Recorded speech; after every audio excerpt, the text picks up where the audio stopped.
Hey everybody, it's Miss Hill again. I am going to go ahead and give you a lesson on subject-verb agreement. Before I do that, I wanted to remind you to watch the video that I posted previously about how to navigate through Google Classroom.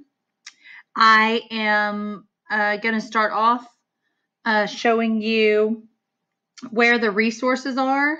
So the resources and anchor charts that we're going to be using are under the tab called Classwork. So if you look at this tab right here, I'm going to go ahead and circle that for you. If you look at the tab that says Classwork right here on your Google Classroom and scroll down to this portion right here, resources, anchor charts, acronyms, and other helpful tips, that will that's where you're going to find those resources, anchor charts, acronyms, and others. Okay, I'm going to save this video under lessons.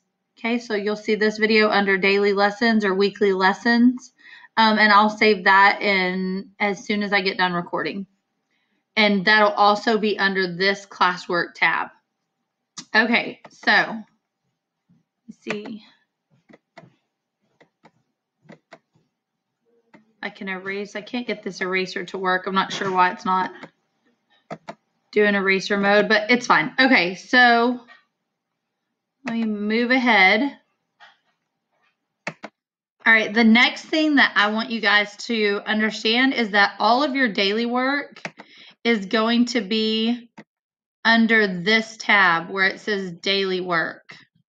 Okay, so let me scroll. The arrow is pointing towards it. So daily work. This is where your assignments will be located on Google Classroom. All right, so your first assignment is going to be on No Red Ink. So you'll log on to noredink.com using Google. So when you go to No Red Ink, let me show you how that works. So you'll go to noredink.com and do the same thing that we do in class, just in case you forgot. Let me go ahead and log out so I can show you.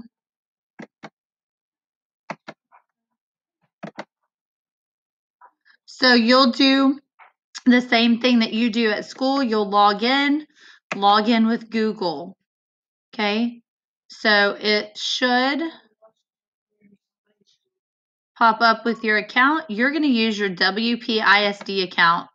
Click on that, and it'll open up your assignments. Okay, so you're going to, it'll actually look like this for you guys. Okay, so you know what this looks like. We do it all the time. Okay, so I'm going to go ahead and show you what your assignment will look like. So this is the No Red Ink verb passage quiz that will be assigned to you at 7 a.m. on Wednesday. What you'll do is read the passage. It's a short passage. It's only 5 paragraphs long, and they're super short paragraphs. And you're going to click the verbs and change them to the order or to the verb tense that they need to be according to the subject. Okay, so I'm going to read this sentence to you and do the first one with you so that you'll be prepared to do the others on your own. So imagine you has finished gym class. You're sweaty and tired, and the vending machine has just run out of Gatorade. Obviously, has is not the correct verb tense for this sentence. You have, so the correct verb is have. Imagine you have finished gym class. You're sweaty and tired, and the vending machine has just run out of Gatorade. Okay, so make sure that you look at all of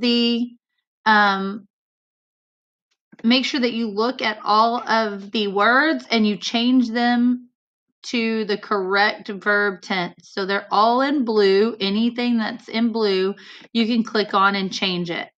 Okay, if it needs to be changed. Some of them are already correct and don't need to be changed.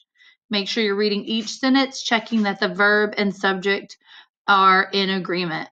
All right, to help you out with that, I'm going to go over a quick lesson with you on subject-verb agreement. We're going to go to the subject-verb agreement anchor chart. You'll click where the arrow is right here. It says You scroll up, subject verb agreement anchor chart. Okay, you'll click on that. It'll open up an anchor chart that's going to help you. So on this, one second. On this section right here, where it says, if the subject is singular, add S to the verb. Okay, a subject is who or what the sentence is talking about. Okay, it's going to be a noun. So if your noun is singular, then you're going to add an S to the verb.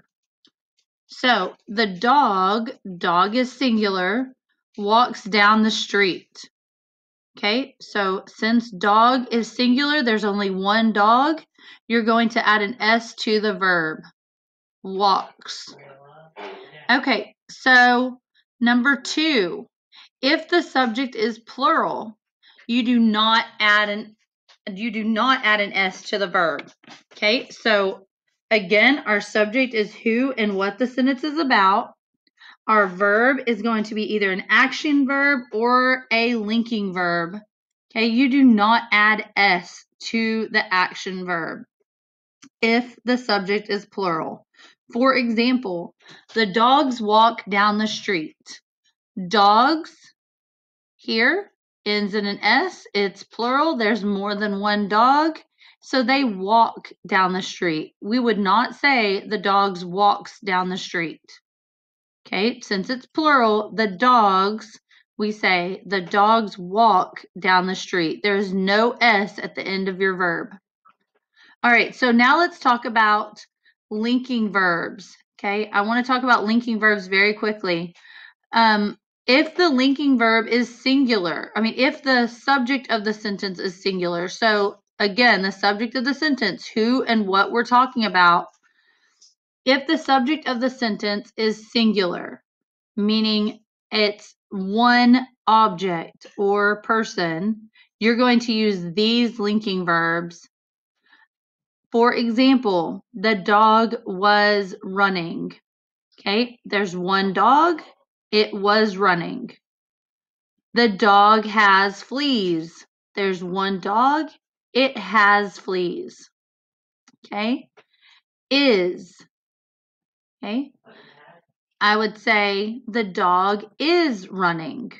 Present tense, the dog is running. Okay, singular, the dog does run. Again, it's one dog and it does run. I'll get to am in a minute. Okay, we'll wait on am. All right, plural. If the subject or object of the sentence is plural, you're going to use these linking verbs. Okay, for example, we were running. We is plural. Okay, I'm talking about more than one person. So we were running. If I'm talking about the word have, okay, have, we'll get to that in just a minute. Okay. Let's move to are. Okay, the dogs are running. How many dogs do we have? More than one. Therefore, we're going to use the word are. All right, plural for do. Okay, how would I say that? We do our work. Okay, we do our work. We is more than one, it's plural, so we do our work. All right, let's talk about have and am really quick. Okay, and when I'm using when I'm using I or are, or I or you, sorry, when I'm using I or you do not add S to your verbs. Okay, so I walks the dog would not be correct. I walk the dog would be correct. When I'm doing second person and using the word you, okay, when I'm using second person using the word you walk the dog. So there's no S again. All right, so am. I know that when I'm talking about singular, I am running. Okay, so am would happen when I use I. Okay, but I wouldn't say the dog am running. Okay, am is going to have to do with I. Okay, now you is still singular. This is where the verbs get kind of weird, but if you work with me, I'll help you through it. All right, so you is singular, but it does not use am. You uses the plural are. So you are running. Okay. You have ran. So make sure that you understand that the you form uses have. Okay, just like the I form uses have. I have ran, you have ran. Make sure that you understand that we use have and not has, even though these two are considered singular pronouns. Okay, so the next thing that I want to show you guys, let me click off of this. Another way that you can get help is clicking on the subject verb agreement YouTube link. Let me scroll up. The arrow's pointing to the subject verb agreement YouTube link. Click here, and it's one of Miss Hill and Mrs. Lackey's crazy videos with the song that'll help you remember it. We're going to use Flocabulary this time. So this will link you to the Flocabulary YouTube video. It's 3 minutes long. It's a song that'll help you with single subjects and singular verbs and plural subjects with plural verbs. Again, if there's any way that Miss Lackey and I can help you, or if you're struggling, make sure that you email us or you have your parents sign up for our Remind app, which is on the stream link if you click here. And we will be sure to help you the best that we can. But use your resources as well. Okay, if there's anything I can do, email me. I can't wait to see you guys. Hopefully all of this will be over soon and we'll be back in the classroom.